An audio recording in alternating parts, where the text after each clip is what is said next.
I recently produced a Sadler Stories video about libraries, and I only got so far before I was already over 20 minutes into it, so I decided to cut it short with telling the stories of libraries that have been massively important in my life from childhood up to about 20.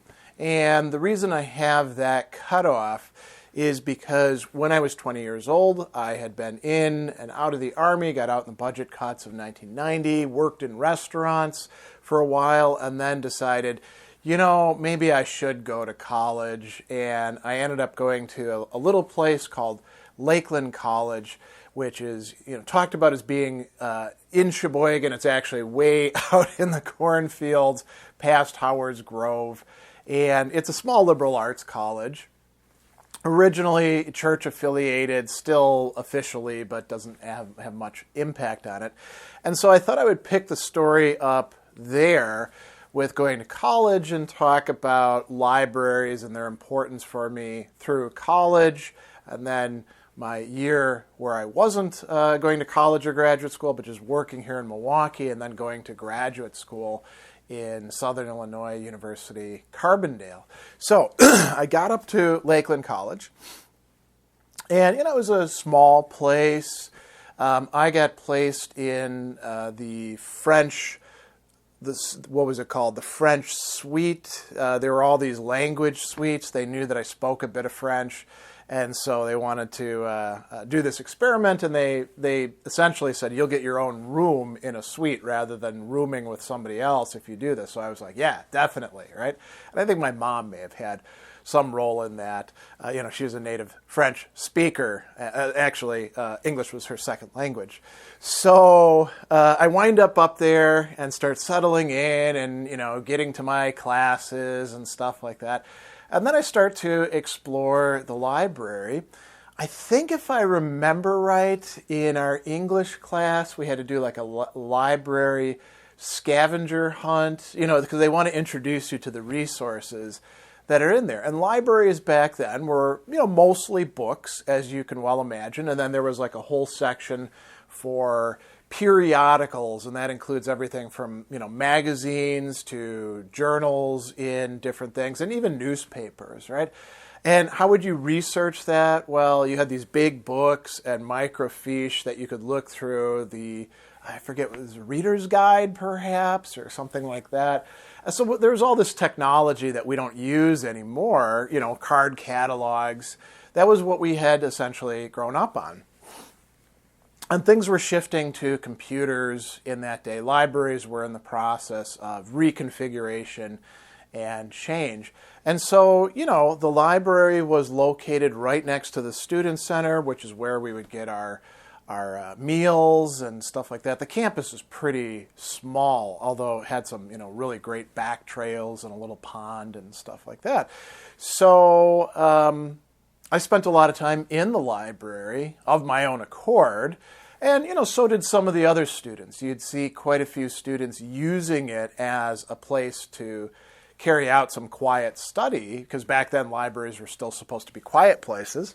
And I think this was in part because, they were either commuter students or they were not happy with the, study situation in their dorm. I could, do whatever I wanted, but I would get stuff out of the library. And I read my way through lots and lots of available books. And so that was, quite helpful. Most of the stuff that I wanted to get my hands on, I could fairly easily get, or we could get it through like interlibrary loan, in part because it's not like I was carrying out advanced research at the time. And frankly, my professors in philosophy were kind of over the hill and, ready to retire and didn't really know much about the field. So anything they recommended was already in the library, probably because they were the ones who had ordered it at any given time. So I took the advantage of having, these these books readily available and read my way through a lot of them, the ones that I didn't pick up at used bookstores. Quite frequently, actually, this is one of the tricks that I used throughout my schooling. If I was taking a class and there were, required text, I'd get them out of the library first, and I'd find out very quickly what they were going to be and get the first copy before anyone else could do the same thing. So I didn't actually buy a lot of the books for my classes. I would actually just, take them out of the library. And I think if I remember right, you could check books out for like 8 weeks at a time, which was really cool, much longer than the other 2 or 3 or 4 weeks that you would get at public libraries. So that was a big part of my undergraduate thing. The other thing that I'll mention, so you heard me mention microfiche. And this was a way of taking lots and lots of information and packing it into a very small medium, which then, so the microfiche is actually like film, or something like that. And, it would have like, say, newspapers, or it could have journal articles or anything like that. And they would have photographed it essentially, and then they put it onto this massive spool, and you can there's a machine, and you feed it in there, and you can thread it through and go to the pages that you want. And there's a light source, and there's a big screen that you can see it on. The coolest thing about it was that, and I don't know why it was free at the time, you could push a button and it would essentially make a photocopy of whatever page you were looking at. So I was interested in, philosophy of language, both analytic and continental, and also, just historically based in linguistics and stuff like that. And it turned out that there were some journals that had stuff about that, and about another thing I was interested in, foundations of logic. So I would just go up there and say, all right, what's in this journal from this year to this year? Let's look through it. Oh, that looks like an interesting article. Boom, start pushing the button. And I made so many photocopies. I don't know how many. And it was not cheap at the time, right? So at a certain point, I think they turned that feature off. But I'd already gotten a lot of the copies that I wanted. So that was a big part of my research. And then, I graduated from Lakeland. I did actually use the Waukesha Library when I was back in town, getting mostly music and stuff like that, and poetry books. I was into Rilke at the time. And I also got a Sheboygan County Library card, and I would go to the library downtown sometimes as well. But, that was what I was doing at the time. And then I moved back down here to Milwaukee and lived on Farwell Avenue, which is, a decent walk from the Central Library. It's about maybe 1.5 miles, 2 miles or something like that. But I was walking lots and lots anyway back then. At that time, I was in probably the best shape of my life. I was working out several hours a day, taking very long walks. I got a job as a security guard where it was 1.5 miles there, walking 7 miles, doing push-ups on the way, by the way, and then walking, 1.5 miles back. So every day I was guaranteed to get 10 miles of walking in. And sometimes I would, just load up my backpack and take walks like that. So I would go to the used bookstores, and I would go to the Central Library. And I've talked about that in the previous video about this. It's an amazing edifice, this just beautiful facade outside. You walk in, and if you're coming in from the south end, it's all of this beautiful marble going way up to a giant ceiling, and staircases and stuff like that. So it's really, if you do visit Milwaukee, you got to go and check out the Central Library. There's also works of art on loan from various galleries and the Milwaukee Art Museum all over the place. So it's a pretty amazing space. And so I would go there, and what I was looking for were primarily language tapes, because at the time I was really working hard on improving my French, improving my German, trying to learn Mandarin as well, that I had a bit of a rudiment of. I've talked about that in previous story as well. And so I would listen to these language tapes, which I, of course, dubbed as I was taking all these walks on my big Walkman and stuff like that. And I was trying to work on that. And I would check out books about languages. I was reading books in French at the time, so I would check, some basic French literature out. And then, reading various sci-fi stuff and modernist literature as I was trying to improve my mind. And it was very nice being able to go and just hang out sometimes at that library and poke around and see what they had in the various stacks. So that was the library for me when I was in between college and then graduate school. Now, I went to graduate school in Carbondale, Illinois, which is in the southern part of the state. So it's Southern Illinois University, Carbondale. And it's very interesting that we had, at that time, I don't know what shape it's in now, really a world-class research library. And we kind of took it for granted, in part because most of us in the graduate program in philosophy, we didn't know like where to go or anything like that. Many of us were first generation, college, let alone grad school, and we didn't get any useful advice. And I was one of those as well. I actually went to Carbondale because they came through with an offer with the most money the quickest. I'd been admitted at Fordham and St. Louis University, and they were going to give me fellowships, but Carbondale trumped them, so I went with them. And who knew, at the time, right, if you didn't belong to an academic family. So anyway, long story short, I get in the program, and our office building and where all of our classes were for philosophy were in this gigantic hall called Feiner, which maybe someday I'll do a talk about as well, because it really deserves it. It was a piece of architecture that was built by a prison architect after riots at Carbondale, and it has all sorts of cool features built into it that I can talk about, that I realized because I'd been a combat engineer, so I understood how like kill zones could be set up and fortifications and all of that sort of features. Anyway, long story short, we're in this giant building, and a short walk, maybe not even a quarter of a mile from it, was the library. And you would go in the library, had a number of floors, including a basement, and it was a giant edifice just filled with books and journals and all sorts of like specialized little nooks that people could go into. There were carrels where research, visiting researchers or graduate students or sometimes professors could like have their own little tiny cubicle that was closed off, and there was, I think, like a soundproof door as well. And so it was a really cool place, right? And the circulation desk was huge and had, lots of people behind it. And so that was kind of cool too. Anyway, I spent a lot of time in that library. And why did I do that? Because I was a graduate student in philosophy. And the first 3 years there, I was on a fellowship.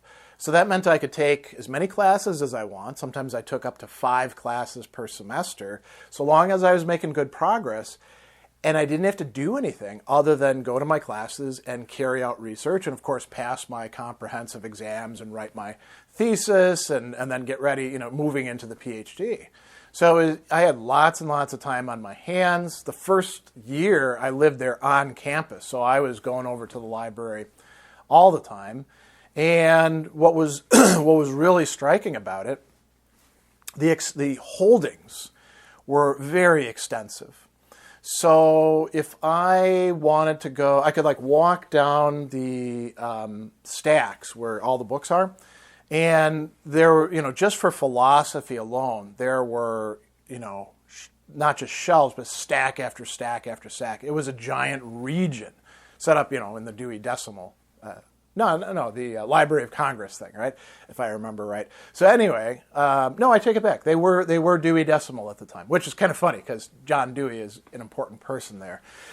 So, not related, but the name is connected, right? Anyway, I would walk down these stacks, and you would be interested, say, in Nietzsche, right? And it would have the Gesamte Werke of Nietzsche, everything the guy wrote, everything that the editors had put together, and it would take up like a giant shelf, right? And then there would be all the studies on Nietzsche, secondary literature, telling you about this. And you just walk in there and, you would be like, well, I need this book for my class. Let me get that. And then you'd be like, oh, what's that? Let me check this book out, right? And so you would actually learn a lot just by walking through the stacks and pulling books out and reading through them and being like, actually, I probably need to check this book out too. And that's how you would do some of your research. You would go to an area and say, what's here? Let's see, what's going on. And you would get bibliographical references from the books that you were reading. You'd be like, oh, let me go look up this book, right? And by now they had computers, so it's easy to look things up in the system. And if it's not there for Southern Illinois University, as was the case later on in my studies, well, you've got the Iliad, the loan thing for the entire state of Illinois. And you could get things out of Missouri or Indiana as well. The librarians were really good at that sort of thing. So it was, the holdings were pretty amazing. And then same thing with the journals, the periodicals. There was so much stuff. And I mentioned that I would talk a little bit about Dewey. While I was in graduate school, for a semester, I actually worked for the John Dewey Center, which was in the process of publishing, sort of like a collected works of John Dewey, and they were in the correspondence. And I think it was like late 20s, early 30s, and they would just, like each day that I would show up, they would give me a list of stuff. Go track these things down. Dewey said in Commonweal this and that. What is he actually talking about?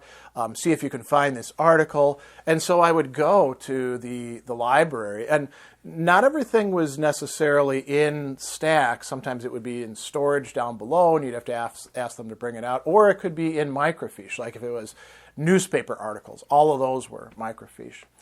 So I found all this cool stuff in journals, and you would, be researching one thing. What is Dewey talking about here with the Catholic social theory position on fascism? And so you'd start reading through these things. You'd be like, oh, wow, this is about other people that I'm interested in. Not even Dewey. I wasn't a big Dewey guy. Let's check this out. And now this leads me to another interesting thing. So I mentioned making photocopies using the microfiche machine, right? By this time, schools started to get wise about charging people for copies and all of that. And so you'd have to have like a card or a key or something along those lines. Sometimes you have to punch in some numbers. So for the Dewey Center, I had like a card that they would give me, and just go and you photocopy whatever you need. We got tons of money on there. So of course I photocopied things for my own research as well, that I thought would be interesting. And, I had my own card for my stuff when I wasn't working for the Dewey Center, and I would go in there and also photocopy articles, some of which I still have in boxes in different places, because that's often how you would transmit things at the time. I mean, now we have PDFs, but this is way back before anything like that. So, you would print things out and you would have them in your files. I used to have file cabinets full of photocopied documents that I had gotten from libraries. As I moved from my master's into my PhD work, I'm still at Southern Illinois. I start, running into more cases where I need to use, the loan stuff, because what I need, so I did my dissertation on Maurice Blondel, And there was a surprising amount of stuff in the library that either involved him or touched on, the era that he was in, or was actually works by him. I don't know who had ordered them, but somebody had. And so, I had access to that. But then there were other things that I needed as well. So I would get those through interlibrary loan, and it was great. And I would often, if it was books, I would often take them to Kinko's and photocopy the whole book there, right? Which of course you're not supposed to do, but many of us did. And it was a very cost-effective way to acquire books compared to purchasing books that might run $100 a piece on their own. And so, I would spend a lot of time within the library, and we would often run into other graduate students, not only from philosophy, but from other fields like speech communication, history, anthropology, sociology, political science, English, mostly the Ret Comp people, all sorts of, film was big at SIU, part of the speech communications, if I remember right. And so, you'd chit-chat. What are you up to? Oh, I'm doing this. And it was kind of a cool hub for, figuring out what other people's projects were. And so those libraries were really a massive part of my academic life, understandably. Libraries today still serve a lot of the same purposes. Academic libraries are great because there's so much stuff that you can find, and finding one thing often leads you to finding another. It's like exploring an entire web. Now, I didn't realize that, and I was going to cut this short at graduate school, but I will tell you one thing about postgraduate work and research, because I'm going to do another video about that. So the research that I did for my first book, which was Reason Fulfilled by Revelation, the 1930s Christian philosophy debates in France, which was published by CUA Press in 2011. The research that I did for that, it's a lot of translations from the French, involved me going to libraries and making photocopies of things. And then when I submitted the manuscript, they said, well, we need to verify your translations. This was Catholic University of America in Washington, D.C. So I was like, great, go to your university library and just get it, You should be able to find the Revue de Métaphysique et Morale going back to, 1900. Not a problem, right? How did I know that? Well, Southern Illinois University had all of these sorts of journals like Revue de Métaphysique et Morale, and Esprit, and some of these other journals in which the dialogues, debates were taking place, Revue Neo-Scholastique and stuff like that. If Southern Illinois, a second-tier research university, has this sort of stuff, well, then obviously Catholic University of America must have this stuff, right? Especially since a lot of these were Catholic authors. And they told me, our holdings only go back to, 1950 something. And I was like, you got to be kidding me. How do you expect your students to get a hold of these things, or even be aware that these debates were taking place, if you don't even have the journals in which they occurred? I mean, I did a lot of my research by just sitting and grabbing a bunch of things off the shelf and reading through them and being like, what's going on here? And I found so many things that weren't listed in the literature or responded to by doing exactly that. If you don't have good holdings, or if the holdings aren't accessible to students or researchers, how are they ever going to even suspect the existence of stuff? Looking through catalogs, they're not sure what to look through. And that's the proverbial drinking from the fire hose as well. There's so much information. So, that's one story. And I'm going to go into all of the research that I used libraries for, and the libraries that were important from 2002 onward in another video. So that's a good place to wrap this one up. It's not a surprise that in the academic student phase of my life, academic libraries would be massively important. But, there were other local libraries that I would go to on occasion, in particular during that gap year, the Milwaukee Public Library.